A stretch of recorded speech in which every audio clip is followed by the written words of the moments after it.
یہ قرآن ایک بابرکت کتاب ہے جسے ہم نے آپ صلی اللہ علیہ وسلم پر نازل کیا تاکہ لوگ اس پہ غور اور فکر کریں اور تاکہ اہل فہم اس سے نصیحت حاصل کریں۔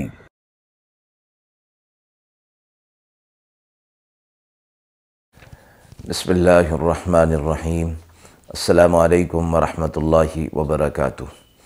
ناظرین کرام، درس قرآن مجید کے آج کے اس پروگرام میں ہم سورۃ الانبیاء کی آیت نمبر 19 تا آیت نمبر 29 کا ترجمہ اور تفسیر پیش کر رہے ہیں، اور آخر میں پوچھے گئے سوال کا جواب ہوگا۔ اعوذ باللہ من الشیطان الرجیم، بسم اللہ الرحمن الرحیم۔ وَلَهُ مَن فِي السَّمَاوَاتِ وَالْأَرْضِ وَمَنْ عِندَهُ لَا يَسْتَكْبِرُونَ عَنْ عِبَادَتِهِ وَلَا يَسْتَحْسِرُونَ يُسَبِّحُونَ اللَّيْلَ وَالنَّهَارَ لَا يَفْتُرُونَ أَمِ اتَّخَذُوا آلِهَةً مِّنَ الْأَرْضِ هُمْ يُنشِرُونَ لَوْ كَانَ فِيهِمَا آلِهَةٌ إِلَّا اللَّهُ لَفَسَدَتَا فَسُبْحَانَ اللَّهِ رَبِّ الْعَرْشِ عَمَّا يَصِفُونَ لَا يُسْأَلُ عَمَّا يَفْعَلُ وَهُمْ يُسْأَلُونَ أَمِ اتَّخَذُوا مِن دُونِهِ آلِهَةً قُلْ هَاتُوا بُرْهَانَكُمْ هَذَا ذِكْرُ مَن مَّعِيَ وَذِكْرُ مَن قَبْلِي بَلْ أَكْثَرُهُمْ لَا يَعْلَمُونَ الْحَقَّ فَهُمْ مُعْرِضُونَ وَمَا أَرْسَلْنَا مِن قَبْلِكَ مِن رَّسُولٍ إِلَّا نُوحِي إِلَيْهِ أَنَّهُ لَا إِلَٰهَ إِلَّا أَنَا فَاعْبُدُونِ وَقَالُوا اتَّخَذَ الرَّحْمَٰنُ وَلَدًا سُبْحَانَهُ بَلْ عِبَادٌ مُّكْرَمُونَ لَا يَسْبِقُونَهُ بِالْقَوْلِ وَهُمْ بِأَمْرِهِ يَعْمَلُونَ يَعْلَمُ مَا بَيْنَ أَيْدِيهِمْ وَمَا خَلْفَهُمْ وَلَا يَشْفَعُونَ إِلَّا لِمَنِ ارْتَضَىٰ وَهُمْ مِنْ خَشْيَتِهِ مُشْفِقُونَ وَمَن يَقُلْ مِنْهُمْ إِنِّي إِلَٰهٌ مِّن دُونِهِ فَذَٰلِكَ نَجْزِيهِ جَهَنَّمَ كَذَٰلِكَ نَجْزِي الظَّالِمِينَ۔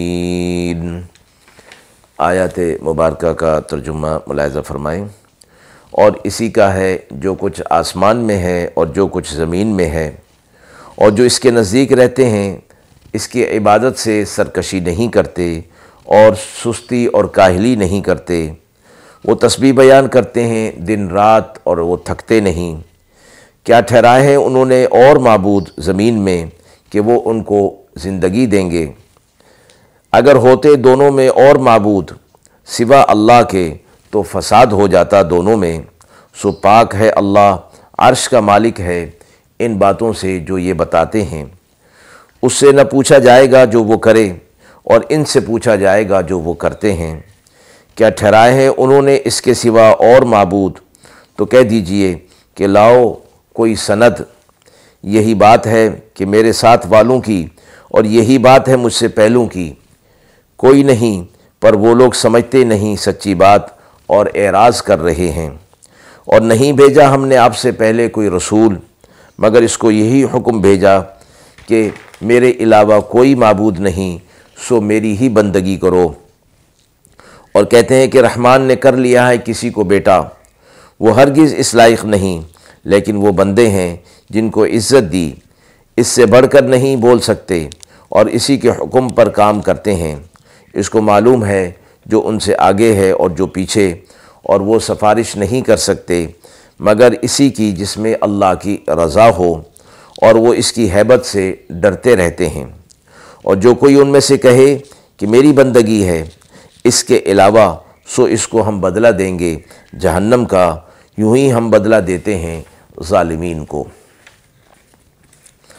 آیت میں فرمایا گیا کہ مشرکین کو جب یہ کہا جاتا کہ اللہ کے سوا کسی کی عبادت نہ کریں، اس کے ساتھ کسی کو شریک نہ ٹھہرائیں، تو ایک مثال کے ذریعے سے بتایا گیا کہ اللہ رب العزت کے پاس جو ایک مخلوق ہے جس کو نوری مخلوق کہا جاتا ہے، یعنی فرشتے، وہ اللہ کی عبادت کرتے رہتے ہیں۔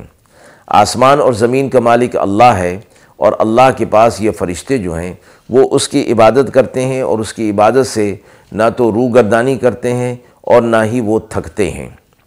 اگلی آیت میں یہ فرمایا کہ دن رات وہ اللہ کی تسبیح بیان کرتے رہتے ہیں، اور یہ لوگ وہ ہیں کہ جنہوں نے زمین کی چیزوں کو، بتوں کو، درختوں کو، آسمان میں چاند اور سورج اور ستاروں کو اپنا معبود بنا رکھا ہے، گویا وہ ان کو زندگی دیں گے، حالانکہ ان کے اندر ایسی کوئی صلاحیت نہیں۔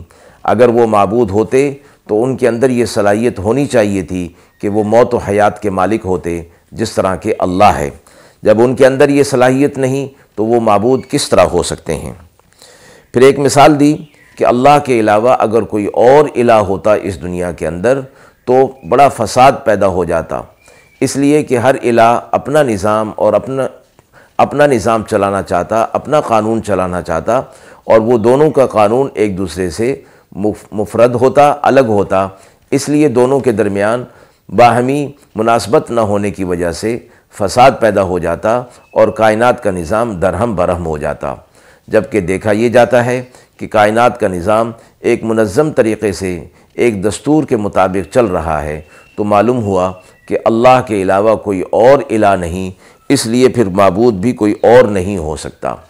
فرمایا اللہ کی ذات پاک ہے، وہ عرش کا مالک ہے، ایسی باتوں سے وہ اللہ کی ذات پاک ہے جو اللہ کے ساتھ ٹھہرا رہے ہیں، اور اس سے کوئی نہیں پوچھ سکتا جو کچھ وہ کرے، اور اوروں سے پوچھ ہوگی جو کچھ وہ کر رہے ہیں۔ انہوں نے اللہ کو چھوڑ کر اوروں کو الہ قرار دے دیا ہے۔ فرمایا گیا کہ آپ ان سے کہہ دیجئے ان کو الہ اور معبود قرار دینے کی کوئی سند، کوئی دلیل تمہارے پاس ہو تو وہ پیش کرو۔ اور فرمایا کہ یہ میرے ساتھ بھی اسی طرح ہے، اور مجھ سے پہلے جو انبیاء علیہ الصلوۃ والسلام گزرے ہیں ان کے ساتھ بھی اسی طرح ہوا تھا، یعنی حق کو جھٹلاتے رہے اور اعراض کرتے رہے۔ پھر فرمایا ہم نے آپ سے پہلے بھی اسی طرح انبیاء علیہ الصلوۃ والسلام کو بھیجا تھا، اور یہی بات ان کے ذریعے سے لوگوں تک پہنچائی تھی کہ اللہ وحدہ لا شریک ہے، اس کے سوا کسی کی عبادت اور بندگی نہ کی جائے۔ پھر یہ لوگ کہتے تھے کہ اللہ نے اپنے بیٹا قرار دے دیا ہے، یعنی مراد عیسیٰ علیہ الصلوۃ والسلام، تو فرمایا گیا کہ اللہ رب العزت نے انہیں بیٹا قرار نہیں دیا، بلکہ وہ اللہ کے مکرم اور معزز بندے تھے جنہیں اللہ رب العزت نے عزت عطا فرمائی تھی، اور وہ اس کے آگے بول نہیں سکتے، اسی کے حکم پر وہ کام کرتے رہتے ہیں، مراد فرشتے ہیں۔ اور اس کو معلوم ہے جو کچھ آگے ہے، جو کچھ پیچھے ہے، اور اس کی دربار میں کوئی سفارش نہیں کر سکتا مگر یہ کہ جس کی رضا اللہ کی رضا جس کے اندر ہوگی، جس سے اللہ راضی ہوگا، اسی کی سفارش کر سکیں گے، اور وہ اس کی ہیبت سے ڈرتے رہتے ہیں۔ اور جو کوئی بھی اللہ کو چھوڑ کر اوروں کو اپنا الہ بنا لے گا، فرمایا اس کا بدلہ جہنم ہے، اور یہ ظالم لوگ ہیں، اس لیے ہم انہیں جہنم کا عذاب دیں گے۔